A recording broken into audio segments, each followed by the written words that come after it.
Thinning hair is one of the most common changes women face after 50 and one of the most quietly distressing. We watch our once thick hair become finer, flatter, and sparser. We see more scalp than we used to. The ponytail that was once full feels thin between our fingers, and almost no one talks about it, which can make it feel lonely. Here is what almost no one tells you, and it is genuinely good news. Most women make their thin hair look even thinner every single day without realizing it, through their cut, their styling, and a few daily habits, which means most of the problem is fixable.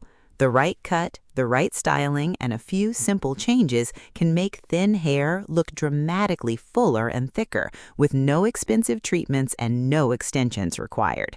In the next 15 minutes, I am going to show you exactly how to get thicker, fuller-looking hair after 50, the mistakes to stop, and the styling secrets that add instant volume. Number 4 is the one making your hair look thinner right now. Stay with me until the end. And one quick note, if you are experiencing significant hair loss, please see a doctor, as it can sometimes signal something treatable. First, let me explain why hair thins after 50 and share the good news. As we age, and especially around menopause, hormonal changes cause hair follicles to produce finer strands, and we naturally have fewer growing hairs at once. This is completely normal and happens to most women to some degree. Here's the good news. While you cannot always change the individual strand, you have enormous control over how full your hair appears through cut, styling, and care. Two women with the exact same amount of hair can look completely different, one flat and sparse, the other full and voluminous, based entirely on how they cut and style it. That is the power you have. If you're new here, hit subscribe. This channel exists for the real woman over 50 who refuses to disappear. Mistake number 1, growing it too long. Many women hold on to long hair, believing that length equals femininity and youth, or simply because they've always had it. But for thinning hair after 50, long length works against you. Here's why. Long hair is heavier, and that weight drags thin hair flat against the head, eliminating any volume. Long, thin hair also tends to look stringy and sparse toward the ends, and it emphasizes thinness because the hair tapers to wispy points. The fix? Go shorter. Shorter cuts are dramatically more flattering for thin hair because without the weight of length, hair naturally has more lift and body at the roots. A cut that hits between the chin and the collarbone, a bob or a lob, is ideal for most women with thinning hair. Shorter hair looks instantly fuller because the same amount of hair is concentrated in a smaller area and can stand up with volume rather than being dragged down. Length is the enemy of volume. Going shorter is often the single most transformative change. Mistake number 2, the flat one-length cut. Beyond length, the style of the cut matters enormously, and a blunt, all-one-length cut is one of the worst for thin hair. A single-length cut with no layers lies flat and lifeless, showing exactly how thin the hair is, with no movement or dimension. The fix? Ask for layers, but the right kind. Soft, strategic layers add movement and the appearance of fullness because they create dimension and allow the hair to have body. However, be careful, too many aggressive layers can thin out already thin hair and make it look sparser. The key is soft, face-framing layers and gentle layering that adds body without removing bulk. A skilled stylist who understands thin hair can cut it to maximize the appearance of fullness. Also, consider a cut with a bit of texture at the ends rather than a blunt line, as this creates the illusion of more hair. Tell your stylist specifically that you want to make thin hair look fuller, and a good one will know exactly how to cut for that. Mistake number 3, styling it wrong. How you style your hair every day can either maximize or destroy the appearance of volume, and most women unknowingly style in ways that flatten. Air drying thin hair flat, brushing it down smooth against the head, and parting it in the same tired spot all reduce volume. The fix? Style for lift. First, blow dry your hair for volume rather than air drying it flat. Flip your head upside down while you blow dry, or use a round brush to lift the roots up and away from the scalp as you dry. This root lift is the single biggest source of volume. Second, change your part. If you've worn the same part for years, the hair has learned to lie flat there, often revealing scalp. Switching your part or going slightly zigzag instantly adds lift and covers sparse areas. Third, avoid heavy products that weigh hair down, and never brush your hair flat against your head as the final step. Instead, tousle it gently to keep the volume. Styling for lift, especially at the roots, transforms how full your hair looks.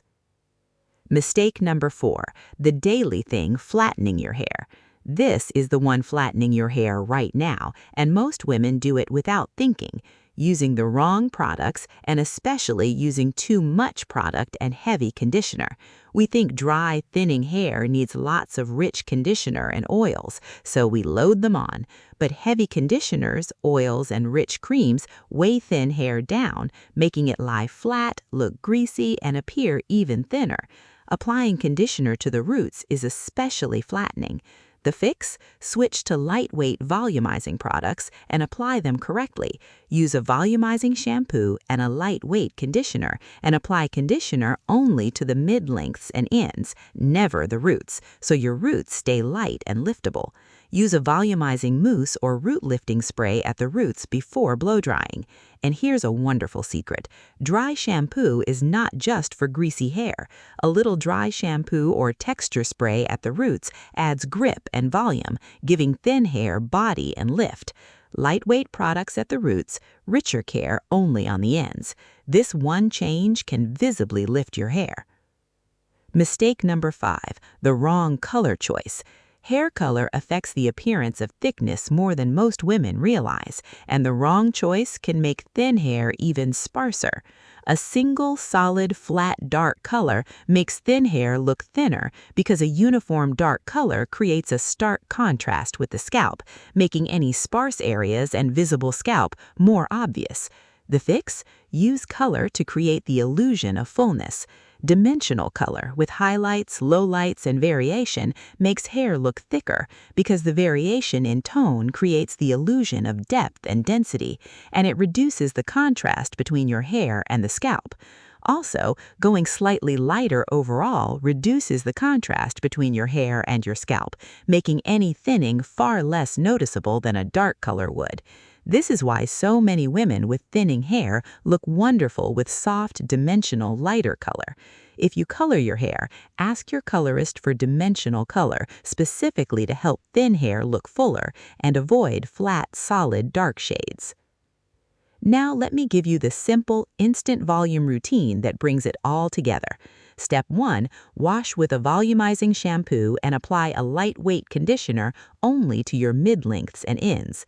Step 2, apply a volumizing mousse or root lifting spray to your damp roots. Step 3, blow dry your hair with your head flipped upside down or use a round brush to lift the roots up and away from your scalp. Step 4, once dry, add a little dry shampoo or texture spray at the roots for extra grip and lift, and gently tousle rather than brushing flat. Step 5, wear it in a flattering, shorter, layered cut with a fresh part. That's your instant volume routine. The difference between flat, sparse-looking hair and full, voluminous hair often comes down entirely to these steps. Getting thicker, fuller-looking hair after 50 comes down to this. Go shorter to lose the weight that flattens, get soft layers for body and movement, style for lift, especially at the roots, switch to lightweight products and keep conditioner off your roots, and use dimensional, slightly lighter color to create the illusion of density. Here's what I want you to do tomorrow morning. Try blow-drying your roots with your head flipped upside down and switch your part to the opposite side. Those 2 free changes alone will show you how much fuller your hair can look. Thinning hair is incredibly common and nothing to be ashamed of, and you have far more power over how full your hair appears than anyone ever told you. You are not aging, you are arriving, and you deserve to feel beautiful and confident right down to every strand. If this helped you today, hit subscribe. Tell me in the comments, has your hair thinned since 50? And which tip will you try first? I read every single reply. And please remember, for significant hair loss, see a doctor. Next time, we're talking about how to look polished and put together after 50, even on the days you have zero energy. See you Friday.